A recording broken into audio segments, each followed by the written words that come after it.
รักษาปออกไม่ออกศรัทธาตั้นสาธุชนคนดี ผู้สนใจใฝ่ในธรรมทุกท่าน ขอถวายความเคารพแสดงความนับถือพระมหาเถระพระเถรานุเถระเจ้าคณะพระสังฆาธิการครูบาอาจารย์เจ้าที่เปิดวิทยุฟังอยู่ที่วัดที่ว่าเวลานี้ขอความสุขความเจริญในธรรมความผาสุกตั้งใจ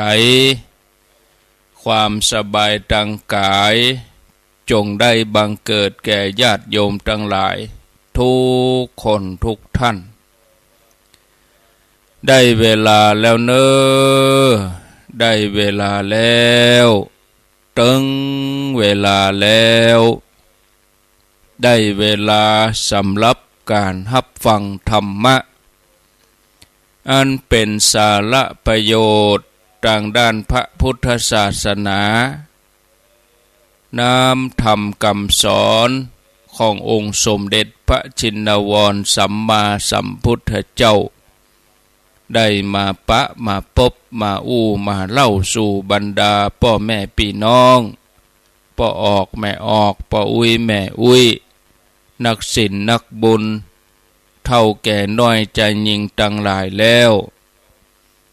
ไผที่ยังบ่ลุกเตื้อก็เกียมตัวลุกมาได้แล้วเน้อเกียมตัวลุกมาได้แล้วหลับลุกเจ้ากินพักดังปายหลับลุกควายกินพักดังเก้าลุกเจ้าได้หลายลุกควายได้น้อยหลับลุกเจ้าเป็นเจ้าดังหลายหลับลุกควายปาเฮือลูกหลานเป็นหนี้เป็นข้าเน้อตื่นมาเหี่ยเน้อลุกมาเหี่ยเน้อลุกเน้อลุกเน้อลุกตื่นตื่นได้แล้วลุกได้แล้วญาติโยมท่านทั้งหลายลุกเจ้า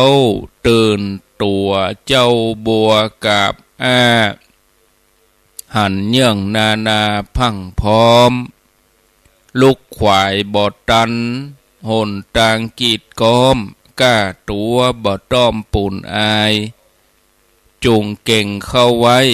อย่าไปเฮือขวายต่อหน้าสบายจำไว้เน้อเจ้าจำไว้เน้อเจ้าลุกได้แล้วตื่นได้แล้วญาติโยมท่านทั้งหลายอรุณสวัสดิ์ธรรมะสวัสดีสวัสดียามเจ้าญาติโยมท่านผู้ฟังยินดีต้อนรับทุกท่านเข้าสู่รุ่งอรุณวันใหม่ประกันเจ้านี้เป็นเจ้าของวันพัดวันพฤหัสบดีที่29เดือนกุมภาพันธ์พุทธศักราช2567วันนี้เป็นวันเดือน5เหนือแหม5ค่ำเดือน5เหนือแหม5ค่ำพร่ำว่าเป็นวันพัดเดือน5เป่งผ่านไปเมื่อวันที่24เป็นวันมาฆบูชาเสา5แล้วก็เสาเป่งเสาเดือนเป่งวันที่24นั้นเพิ่นเอาส้มปล่อยกันส้มปล่อยเดือน5เป็นวันเดือนเป่งตวยแล้วก็เสา5ตวยที่ผ่านมาก็ผ่านมาแฮมค่ำ2ค่ำ3ค่ำ4ค่ำแต่ว่าวันนี้ก็5ค่ำเดือน5แฮม5ค่ำแล้วก็วันสุดท้าย ของเดือนกุมภาพันธ์ตัวเดือนกุมภาพันธ์ปีนี้ก็มีอยู่29 วันรายการที่ญาติโยมได้รับฟังอยู่ณเวลานี้รายการเสียงธรรมแสงอรุณรายการเสียงธรรมแสงอรุณดำเนินรายการโดยอาตมาภาพพระครูอภิวัฒนวิกรมวัดปากตังเจริญตำบลดอยหล่ออำเภอดอยหล่อจังหวัดเชียงใหม่เป็นผู้รับผิดชอบเป็นผู้ดำเนินรายการมาปะญาติโยมทั้งหลายในวันจันทร์วันพุธแล้วก็วันพัดวันพฤหัสบดีเวลา5:00จนถึง6:00รายการต่อจากอาตมาวันนี้รายการของหลวงปู่พระครูปฏิภาณธรรมทินหรือว่าตุลุงดอยต่อจากอาตมาภาพวันพัดเวลา6:00ถึง7:00มาปะกันแล้วบ่ฮือได้ขาดแคลวเสียเวลาวันนี้ก็นำเสนอสาระธรรมะให้ญาติโยมทั้งหลายได้รับฟังกันแถมญาติโยมท่านทั้งหลายสิ่งที่เป็นบ่อเกิดแห่งความสุขความสำเร็จของชีวิตคนเฮานั้นก็คือบุญวันนี้จะเล่าเรื่องบุญเป็นเครื่องสนับสนุนให้เฮาได้บรรลุจุดประสงค์ต่างๆในการเกิดมาเป็นมนุษย์ของเฮาจะเป็นผู้ที่สมบูรณ์ด้วยรูปสมบัติทรัพย์สมบัติคุณสมบัติมีโอกาสได้ฮือการรักษาศีลภาวนาได้ประพฤติปฏิบัติตามคำสอนของพระศาสนาของพระศาสดาสัมมาสัมพุทธเจ้าจนมีจิตมีใจที่เข้าถึงธรรมก็ต้องอาศัยบุญทางนั้นวันนี้จะมาอู้ถึงบ่อเกิดแห่งบุญเฮาควรทำอย่างใดถึงจะมีบุญเนี่ยอันดับแรกเฮาต้องเข้าใจว่าบุญคืออันหยังก่อนบุญเป็นอย่างใดบางคนก็ขาดความเข้าใจตีความหมายไปผิดเพี้ยนเนี่ยบุญก็คือความดีนั่นเนาะความดีของไผบ่ใช่ความดีของคนอื่นใดความดีของเฮาเองบุญก็คือกุศลที่เฮาอู้รวมกันว่าบุญกุศลนั่นน่ะบุญก็คือความสุขที่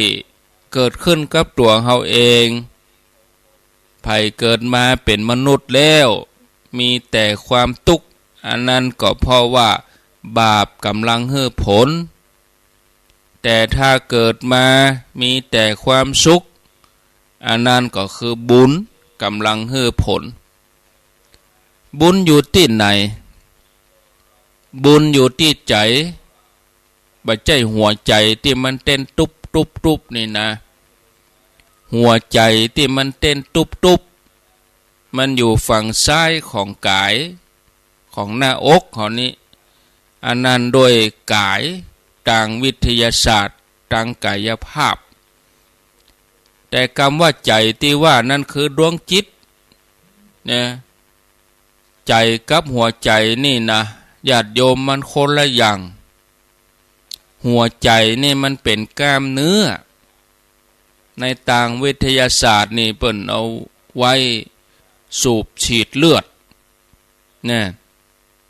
เปิ้นอธิบายว่าเหมือนหัวใจหมูที่เปิ้นเอาซื้อขายกันตามท้องตลาดเนี่ยมาแก้วหมูแต่ใจหรือว่าจิตเนี่ยมันเป็นพลังงานที่มันซ่อนอยู่ตรงในแถมกรรมเป็นพลังงานที่บ่มีเครื่องมืออันยังจะค้นปะพ เพราะเป็นพลังงานที่มีความถี่ของคลื่นที่ละเอียดที่สุดจนบ่มีเครื่องมือวิทยาศาสตร์ใดๆตรวจวัดได้ตัวดวงจิตเนี่ยหรือว่าจิตใจเนี่ยเป็นพลังงานที่ละเอียดเป็นพลังงานอมตะภัยที่ฝึกจิตดีจะนำความสุขมาสู่ตนตามบาลีที่ว่าจิตตังทันตังสุขาวหังจิตที่ฝึกดีแล้วจะนำความสุขมาให้คนที่ฝึกจิตเนี่ยเพิ่นจะหันพบหันจาดหันเก่าหันตั้งหน้าพระพุทธเจ้านี่เปิ้นหันอรหันต์เจ้าทั้งหลายนี่หันอดีตหันอนาคตเปิ้นฮ้องว่าเจโตปริยญาณได้ญาณตัวนี้ญาณเจโตเนี่ยบุญก็อยู่ที่ใจบ่ใจอยู่ที่หัวใจหัวใจบ่มีหน้าที่ไปบันทึกอย่างสักอย่างใจทำหน้าที่เวลามันหยุดก็ตายคำว่าหัวใจนี่นะถ้าว่าหยุดเต้นก็คือเฮาก็เสียชีวิตแต่จิตนี่มันไปล่ะถึงแม้กายบ่มีแล้วเนี่ยญาติโยมบุญก็ติดไปตัวเนี่ยใจที่มีความดีสั่งสมไว้ใจที่มีความสุขอยู่ตลอดใจที่เป็นกุศลอันนั่นแหละตัวนี้แหละเป็นบุญญาติโยมก่อนจะรู้ว่าทำบุญอย่างใดก็จะต้องรู้จักพฤติกรรมของคนเฮาก่อนพฤติกรรมต่างๆของคนเฮานี่เกิดจากการทำหน้าที่ของจิตมันส่งผลให้บ่ว่ากรรมบ่ว่าการกระทำจิตเป็นตัวกำกับญาติโยมคนเฮาที่ยังบ่ตายก็จะมีร่างกายในภาษาฝรั่งนี่เปิ้นฮ้องว่า body ก็คือสัดส่วนร่างกายเนี่ยถ้าเป็นภาษาทางศาสนาคนวัดคนวาก็จะฮ้องว่าธาตุ4ขันธ์5อายตนะ6หรือรูปกับนามรวมกันมาเป็นส่วนของร่างกายแต่ส่วนทางในที่ฮ้องว่าจิตใจเนี่ยมันเป็นพลังงานกายนี่เป็นรูปใจนี่มันเป็นนามเนี่ยเปิ้นว่าคนเฮามีรูปกับนามต้องมี2อย่างอยู่ด้วยกันถึงจะทำงานได้ใจก็อาศัยกายเนี่ยกายก็อาศัยใจมันเปิ้งกันญาติโยมเนี่ยอาศัยกายถึงจะอู้ได้จิตลำพังกับจิตนี่มันแสดงออกบ่ได้นะยังนั่งด้วยกันเป็น10เป็น20จิตของคน10 20คนแต่ละดวงนี่บ่ฮู้แต่ถ้าอู้ออกมาเนี่ยจะฮู้เนี่ยมันต้องอาศัยกายตัวจิตนี่อู้ได้ทำได้นะถ้าจิตออกไปแล้วก็อุ้มได้ละอย่างคนตายเนี่ยอุ้มได้แล้วคนตายอุ้มบ่ได้เนี่ยยังก็บ่ได้ถ้าจิตบ่เกิดดับหรือว่าวิตกภวังค์เวลาที่เฮารับสนิทเนี่ยเกิดภวังคจิตเนี่ยเวลาเฮารับลึกรับม่วนเนี่ยญาติโยมทั้งหลายก็เนี่ยยังบ่ได้เหมือนกันนะบางทีเปิดมาห้องยังบ่ลุกเตื้อนะรับลึงนี่นะมันรับลึกหรอเวลาคนเฮาตายก็อย่างนั้นแต่ว่าเฮารับลึกรับลึงนี่เหมือนเฮาตายไปเกิงหนึ่งจิตมันไปเลยไปที่ไหนบ่ฮู้ตื่นขึ้นมาก็จำได้พ่องจำบ่ได้พ่องตารับลงไปแต่ว่าตัวใจนี่มันยังเกิดดับนะมันเป็นพลังงานที่มันเคลื่อนออกจาก กายเข้าไปนะญาติโยมศรัทธาท่านผู้ฟังทั้งหลายมีผู้ที่มีประสบการณ์เปิ้นเล่าให้ฟังว่าครั้งหนึ่งเนี่ยเปิ้นไปบวชก็บ่เคยฮู้เรื่องนี้มาก่อนจนวันหนึ่งเปิ้นได้ปฏิบัติอย่างเข้มข้นน่ะจนสามารถดูจิตตัวเองได้เนี่ยทีนี้ขณะที่ก้นตัวลงนอนพักผ่อนเปิ้นก็กำหนดจิตไปตัวพอลมหายใจเปิ้นก็หันจิตตัวเองเนี่ยออกจากร่างไปเนี่ยจนมีความเข้าใจอย่างท่องแท้แล้วโยมท่านนี้เปิ้นก็ไปเป็นอาจารย์สอนในมหาวิทยาลัยคณะวิทยาศาสตร์สอนเกี่ยวกับสิ่งมีชีวิตสอนเกี่ยวกับการกำเนิดของคนสอนเกี่ยวกับร่างกายส่วนประกอบร่างกายนะสอนว่าอันนี้คือร่างกายแต่ตังในเนี่ยสิ่งที่ตาเนื้อพอบหันที่ห้องว่าจิตถ้าไผ่พัฒนาจิตจนมีความถี่ละเอียดดีก็จะพอหันตัวเองกำนั่นญาติโยมถึงเข้าใจรูปนามรูปก็คือร่างกายนามก็คือใจเป็นสิ่งที่พอบหันกำนั่นเข้าใจแล้วโอ้เป็นอย่างอี้หันแล้วบ่แจ้งหันด้วยตาเนื้อแต่หันด้วยจิตที่พัฒนาดีแล้วอย่างที่ว่าจิตที่ฝึกดีแล้วจะนำความสุขมาให้มันม่วนบอกบ่ถูกมันจุ่มอยู่หั่นคือว่าจิตนี่มันเป็นคลื่นความถี่ที่มันคงที่เหมือนอย่างวิทยุเฮานี่ส่งด้วยคลื่นความถี่เฮาพอบหันนะเสียงอาตมาไปตั้งอากาศเนี่ยแต่ญาติโยมมีเครื่องฮับความถี่มีเครื่องฮับคลื่นแล้วก็ต้องไหลมาตรงกันนะถ้าไหลบ่ตรงคลื่นมันก็เป็นอย่างอื่นเป็นเพลงเป็นหยังไปไหลมาตรงกันมันถึงได้ยินมันถึงได้ฟังพลังงานของจิตกับพลังงานคลื่นความถี่มันต้องคงที่ถ้ามันคงที่ดีแล้วตัวเนี้ยเปิ้นฮ้องว่าทิพจักษุหรือว่าทิพจักขุ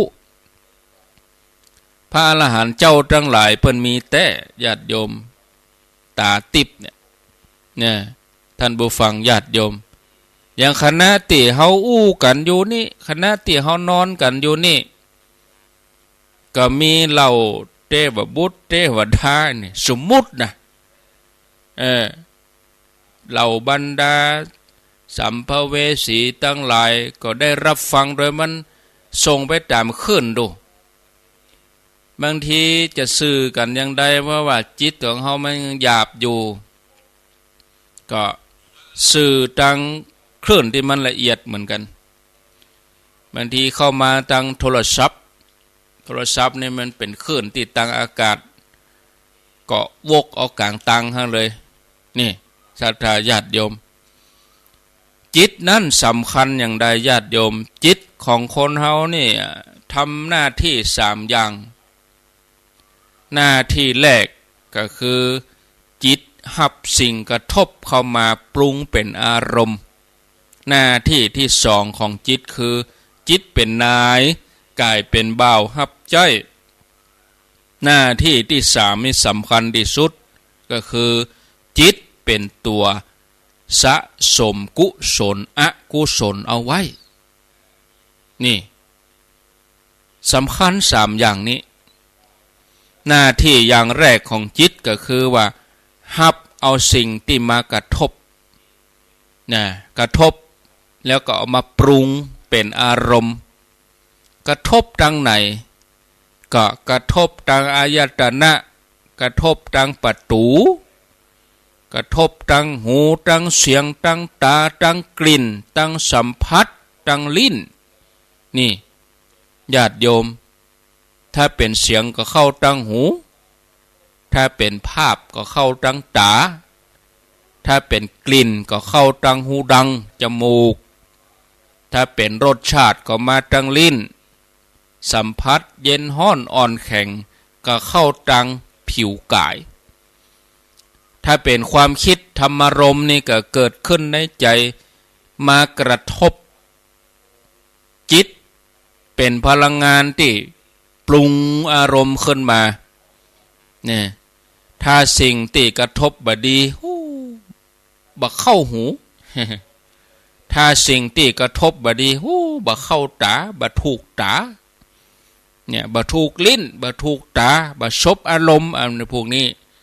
คือตัวปรุงแต่งทั้งนั้นเนี่ยอารมณ์เกิดขึ้นมากับบดีส่งออกถึงกรรมอู้วาจาส่งออกถึงพฤติกรรมการกระทำเนี่ยถ้าเกิดสิ่งที่กระทบบดีมันก็เป็นเหตุให้คัดใจเนี่ยญาติโยมแต่ว่าเฮาทั้งหลายเนี่ยโดยธรรมชาติแล้วเนี่ยกลัวที่จิตมันจะไประงับได้โดยสติเนี่ยมันทะลุป่องไปแล้วมันเลยขีดไปแล้วเพื่อจะหู้โอ้เฮามิ่งไปแล้วลูนี่เฮาพอใจไปแล้วลูนี่มันไปแล้วมันล่ำไปแล้วโอ้กว่าจะหู้สึกเนี่ยอย่างเวลาสังเกตเปิ้นยับนักโทษเปิ้นยับผู้ต้องหาผมผิดไปแล้วรู้เท่าไม่ถึงการบันดาลโทสะเพราะอย่างญาติโยมเพราะมันกระทบแล้วมันทะลุไปเลยมันบ่ได้ผ่านการกรองเนี่ยญาติโยมมันปรุงเป็นอารมณ์ต่างๆขึ้นมากระทบแล้วกระเทือนทันทีเนี่ยเอาก็จะมีความโกรธขึ้นมามีความพอใจขึ้นมาแสดงท่าทีท่าทางแสดงกรรมอู้ออกมาท่านผู้ฟังญาติโยมก็คงจะเคยประสบกับเหตุการณ์อย่างนี้มาแล้วเนี่ยสิ่งที่กระทบท่าดีเฮาก็อารมณ์ดีเนี่ยโอ้ถูกตาถูกใจถูกหูกินล้ำเย็นสบายหอมอย่างนี้เป็นต้นอารมณ์ก็ดีตัวเนี่ยเฮาเคยผ่านการอารมณ์ดีมาแล้วเฮาเคยผ่านการอารมณ์เสียมาแล้วนั่นคือจิตปรุงแต่งปรุงอารมณ์เนี่ยญาติโยมอันนี้หน้าที่ของเปิ้นหน้าที่อันที่หนึ่งนี่รับสิ่งกระทบแล้วก็ปรุงเป็นอารมณ์ต่างๆอยากได้อยากมีอยากเป็นเกิดตัวตัณหาขึ้นมาเมื่ออยากได้ก็ทะเยอทะยานไขว่คว้าดิ้นรนบาปชบอารมณ์ก็เป็นทุกข์ญาติโยมหน้าที่ของจิตตัวนี้หน้าที่ที่สองคือว่าจิตนี่เป็นนายใหญ่เป็นหัวหน้าใหญ่เป็นผู้บังคับบัญชาใหญ่ในองค์กรในบริษัทองค์กรที่ว่ากายชื่อว่ากายเนี่ยบริษัทนี่องค์กรนี่ชื่อว่ากายพนักงานต่างๆก็มีส่วนประกอบของร่างกายมีแขนมีมือมีหูมีตาเนี่ยส่วนประกอบพนักงานต่างๆทำงานกันไปตื่นเจ้ามาอาตมาก็ใจปากทำงานญาติโยมเขาก็ใจกายทำงานลุกนึ่งเข้ากวาดบ้านถูบ้านทำงานขับรถแต่ว่าอย่างที่เป็นนายของกายคือจิตเนี่ยจิตเป็นนายกายเป็นเบาหับใจจิตสั่งให้สมองกึดสั่งให้อู้ให้ปากสั่งมือให้ขยับแปรงฟันล้างหน้าสั่งงานผ่านสมองทำหน้าที่เหมือนวงจรไฟฟ้า กดสวิตช์ปุ๊บมันก็แล่นไปพัดลมก็หมุนเนี่ยตู้ไมโครเวฟพลังงานเหมือนจิตเนี่ยมันเป็นพลังงานสั่งให้เป็นร้อนก็ได้สั่งให้เป็นเย็นก็ได้สั่งให้เป็นร้อนก็พอตู้ไมโครเวฟกระทะไฟฟ้าหม้อหุงข้าวไฟฟ้าเอาเป็นร้อนเป็นพลังงานร้อนเปลี่ยนมาเป็นเย็นก็อย่างตู้เย็นเครื่องทำน้ำเย็นอย่างมูนี่นี่พัดลมนี่ร้อนก็ได้เย็นก็ได้เนี่ยสั่งมือให้ขยับสวยหน้าล่างหน้าเปิดก๊อกดังไฟหนึ่งเข้าทำกับเข้ากับป่ากำพวงมาลัยทำได้ทั้งนั้นผ่านสมองนี่เหมือนวงจรไฟฟ้าในคนตายนี่จิตหลุดออกจากร่างกายไปแล้วบ่มีพลังงานแล้วจะมาสั่งให้ปากให้อู้บ่ได้แล้วนะจะมาสั่งให้ขยับตัวให้พับตามันได้แล้วได้แต่นอนนิ่งอยู่ในโรงอยู่ในร่องไปเขย่าก็บ่ตื่นไฟไหม้ก็บ่รู้สึกร้อนเนี่ยตรงกันข้ามถ้าจิตยังอยู่กับร่างกายก็จะมีการเกิดดับอยู่ตลอดเวลาเนี่ยลุกขึ้นมาทำงานเมื่อวันแมลงมากินข้าวอาบน้ำแล้วก็นอนเนี่ยญาติโยมผู้มาเจ้าก็ลุกมาแถมนี่ตัวจิตทั้งนั้นญาติโยมถ้าเขาฝึกดีเนี่ยมันก็สั่งให้ร่างกายไปตั้งดีโอ้วันนี้วันพระวันศีลก็เอามากราบมาเกณฑ์เอามาไหว้มาสาเอาไปปากายไปตั้งดีไปตั้งเรื่องกุศลนี่เอามาย่างมาเตียวเดินจงกรมเอามือมาไหว้บ่ได้เอามือไปลักครัวเปิ่นชกชิงวิ่งลาวนะอันนี้โดยตัวจิตทั้งนั้นหน้าที่ที่สามนี่สำคัญที่สุดญาติโยมนะบุญจะเกิดบ่เกิดก็ตัวเนี้ยเมื่อได้สองอย่างที่ว่ามาแล้วปรุงอารมณ์ดีแล้วบ่อย่างเขาจะกินอย่างเขาปรุงดีแล้วบ่มันจับแล้วบ่โอ้ปรุงจับดีเมื่อปรุงจับแล้วบ่มันก็สั่งให้กินแหละเมื่อกินเข้าไปมันก็สะสมในร่างกายเนี่ยกินดีกำดีเนี่ย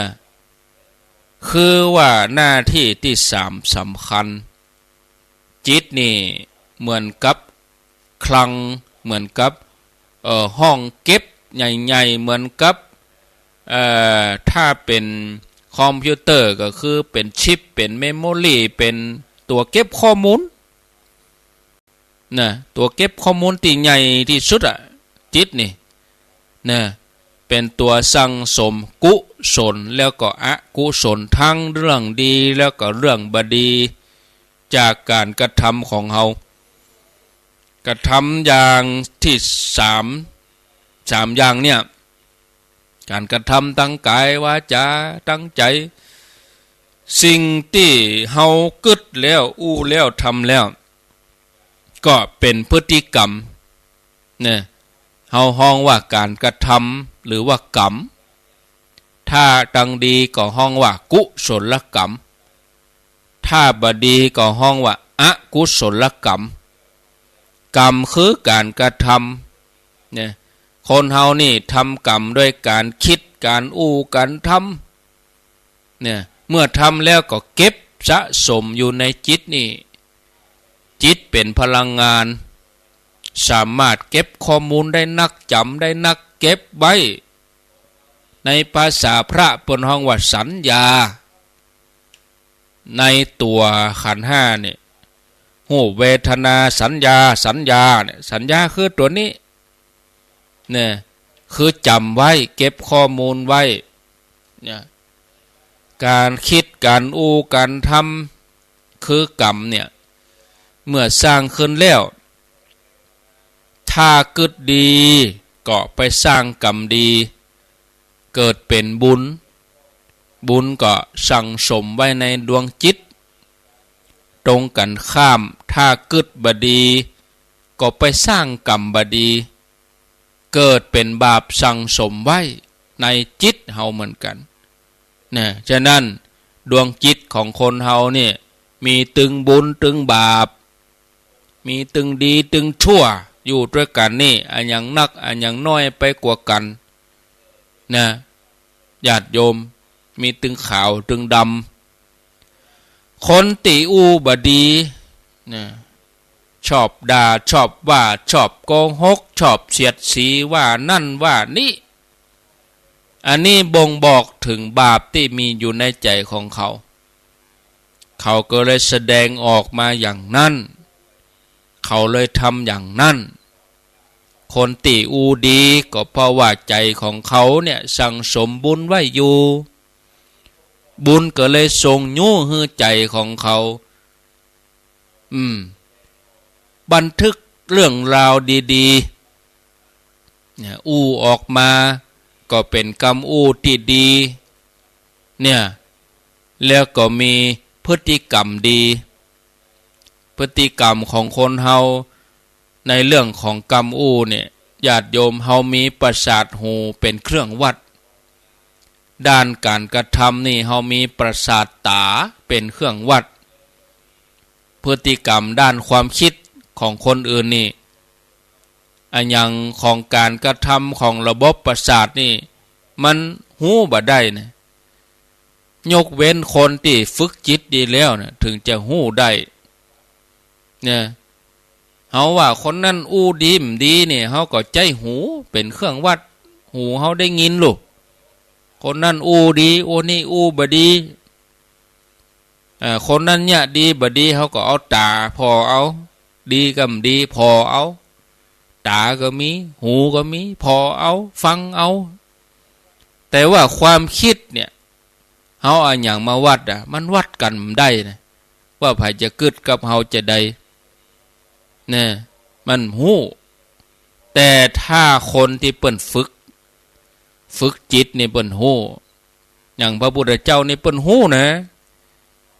ครูบาอาจารย์เนี่ยเปิ้นหู้นะว่าไผกึดอะไรอย่างนะญาติโยมพฤติกรรมทำอย่างใดถึงจะดีคนเฮานั้นเนี่ยมีพฤติกรรม3อย่างคือกึดอู้แล้วก็ทำการอู้กับการทำนี่เป็นพฤติกรรมที่จิตสั่งให้ร่างกายมันแสดงออกมาอู้อย่างใดทำอย่างใดส่วนการคิดนี่เป็นการทำงานของจิตเป็นตัวคิดการอู้เกิดขึ้นเพราะว่าจิตสั่งปากผ่านสมองให้อู้การทำนั่นทำนี่โอ้จะดีลูกแล้วลูกนี่รายการท่านพระครูท่านอาจารย์มาแล้ว5 โมงป่ายแล้วเนี่ยก็เดี๋ยวจะแจ้งแล้วเนี่ยอันเนี้ยเอาอย่าลุกขึ้นมาเพราะอย่างเพราะจิตสั่งได้ยินเสียงนาฬิกาดังจิตสั่งละลุกผ่านสมองเฮาเนี่ยเฮาทำไปเข้าห้องน้ำล้างหน้าแปรงฟันเนี่ยจิตเป็นนายกายเป็นเบามันถูกต้องที่สุดญาติโยมถ้านายดีเจ้านายสั่งไปตั้งดีกายมันก็ดีนะลูกน้องก็ดีไปตัวที่ว่าจิตเป็นนายกายเป็นเบาถ้านายดีลูกน้องก็ดีเพราะมันสั่งกายไปตั้งดีมาเจ้านี่สั่งกายตื่นขึ้นมาไหว้พระสวดมนต์สั่งกายไปนั่นไปนี่ทำงานอย่าเกียจค้านก็ว่าสั่งกายให้ไปสัมมาเลเทเมาเนี่ยตื่นเจ้ามาก็ไปละอย่าใส่ให้น้อยบอกสั่งกายไปตั้งบดีมันก็สั่งสมไปในเรื่องบดีทั้งนั้นนะญาติโยมทั้งหลายคนที่ต้องไปอยู่ทันทสถานคำว่าทันทสถานก็คือที่จองจำหรือว่าคุกตารางก็เพราะว่าอดีตของเฮาได้นายบดี เนี่ยใจของเฮามันบ่ดีลูกเนี่ยกายก็เลยต้องมาติดคุกที่จริงใจมันไม่ใช่ติดตัวนะเนี่ยก่อนหน้านั้นเนี่ยจิตมันเป็นตัวสั่งทำบ่ดีที่สุดมากายต้องไปติดคุกต้องไปอยู่ทันทสถานเฮาได้นายบ่ดีดอกฮะ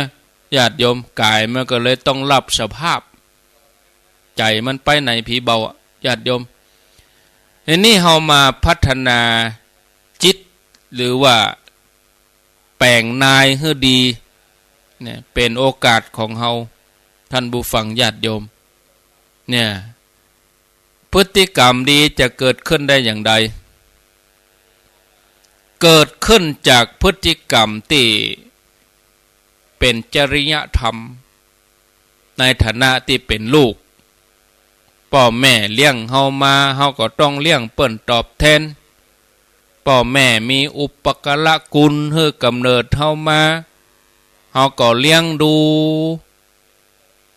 เปิ้นเลี้ยงดูเฮาจนเติบใหญ่จนอายุขนาดนี้เฮาก็ต้องเลี้ยงดูท่านตอบแทนคนที่บ่ดูแลพ่อแม่นี่เปิ้นฮ้องว่าเป็นคนอกตัญญูชีวิตวิบัติเนี่ยศรัทธาญาติโยมเนี่ยลูกที่ดียังต้องช่วยเหลือพ่อแม่ทำงานบ้านบ่ใจกินแล้วบ่ทำมันยังปล่อยปะละเลยบ่ล้างบ่ช่วยบ่กวดบ่เพี้ยวเกียจข้านลูกขวายเนี่ยลูกที่ดีจะต้องดำรงวงตระกูลให้คงอยู่บ่ทำให้เสียหายเนี่ยสิ่งที่พลาดไปแล้วบ่เป็นยังก็จะทำไมทำตนให้เป็นทายาทที่ดีเมื่อเปิ้นล่วงลับไปแล้วก็ทำบุญกุศลให้ท่านภรรยาที่ดีก็ย่อมจัดการงานบ้านให้เรียบร้อยสงเคราะห์ญาติทั้งสองฝ่ายตัวเองฝ่ายสามีบ่นอกใจรักษาทรัพย์สมบัติที่หามาได้ขยันทำงานอันนี้คือสิ่งที่เฮาต้องทำสิ่งที่เฮาจะต้องปฏิบัติโดยประพฤติจริยธรรมแล้วคุณธรรมมันถึงจะเกิดขึ้นคำว่าจริยานี่คือความประพฤติเนี่ยสิ่งที่ดีงามมองว่าจริยาสิ่งที่ดีงามเฮาต้องประพฤติสิ่งที่ดีงามคือเหมาะสมกับฐานะบทบาทของตัวเองนะญาติโยมท่านผู้ฟังอู้ไปก็พอเวลาก็พอละเนาะเวลานะพอแล้วตัวอีก็พอหันว่าสมควรเหมาะสมควรแก่กาลเวลาแล้วขอได้พักได้ย่างไว้ตัวอีก่อนเนาะโอกาสหน้าโอกาสต่อไปเฮาก็ก้อยมามาจ้าเฮาก้อยมาพบปะกันแถมใหม่สำหรับเจ้านี้ได้บรรยายมาได้ธรรมะมาก็หันว่าพอสมควรแก่เวลาขอยุติไว้เพียงตัวอีก่อนขอบคุณอนุโมทนากับสถานีวิทยุคลื่นต่างๆที่เปิดรับสัญญาณนำรายการนี้ไปสู่ผู้ฟังทางบ้านบ่ว่าไกลว่าใกล้อยู่ที่ไหนก็รับฟังได้ระบบออนไลน์ตัวระบบ Facebook ตัวเนาะเหมือนเอาตูเจ้าไปเตดอยู่ที่บ้านเปิดอยู่ที่บ้านสลับสับเปลี่ยนกันม่วนอกม่วนใจขอเชิญร่วมงานบำเพ็ญกุศลออกเมนพระราชทานเพลิงศพพระเดชพระคุณพระราชธรรมลังการอดีตเจ้าวาดวัดบุญยวาสวิหารพระอารามหลวงอดีตที่ปรึกษาเจ้าคณะภาค6อายุได้94 ปีพรรษา76เด้อหลวงปู่พระราชธรรมลังการเปิ้นตั้งศพบำเพ็ญกุศลที่เมนชั่วคราว มหาวิทยาลัยมหาจุฬาลงกรณราชวิทยาลัยวิทยาลัยสงฆ์นครลำปาง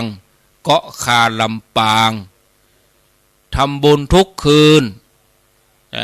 คืนนี้ก็เป็นคืนที่สอง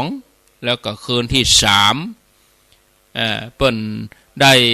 อาราธนาสรีระร่างสังขารหลวงปู่ตั้งแต่วันที่27มาแล้วก็คืนนี้29ก็คืนที่สามเปิ้นจะพระราชทานเพลิงศพในวันอาทิตย์ที่3มีนาคมนะ2567ก็เอิ้นเชิญชวนญาติโยมไปร่วมบุญร่วมกุศลกันบ่ได้ไปเมื่อคืนก็ไปเมื่อวันเนาะบ่สะดวกไปเมื่อคืนก็ไปเมื่อวันเอาเนาะเชิญชวนทุกคนทุกท่านอันนี้ก็วันที่21-22งานปล่อยหลวงฉลองเสนาสนะทำบุญอายุวัฒนมงคลครบรอบ72ปีหลวงพ่อพระครูสุจิตานุรักษ์ครูบายี่แก้ววัดพระพุทธบาทอุดมน้ำบ่อสาวาก็อาตมาเขาจะไปวันที่20พระนักเผยแผ่ไปพักกันที่วัดปางปอยไปดาปอยที่หั่นเอาจะตานธรรมาสกันอาตมาจะเริ่มเป่าประกาศเอิ้นเชิญชวนก็ตั้งแต่วันผูกไปวันนิ่มบัดตาเตื้อบัดต้องบอกเตื้อดื้อเอาเป็นอย่างคือมันแล้วเนี่ยก็แจ้งได้เวียงเป่าก็แจ้งตีตุลุงดอยต่างลำปางก็แจ้งได้ตีท่านสมชาติแล้วก็อาจารย์ท่านพระมหานพดลสุวรรณเมธีวัดบรรพตสถิต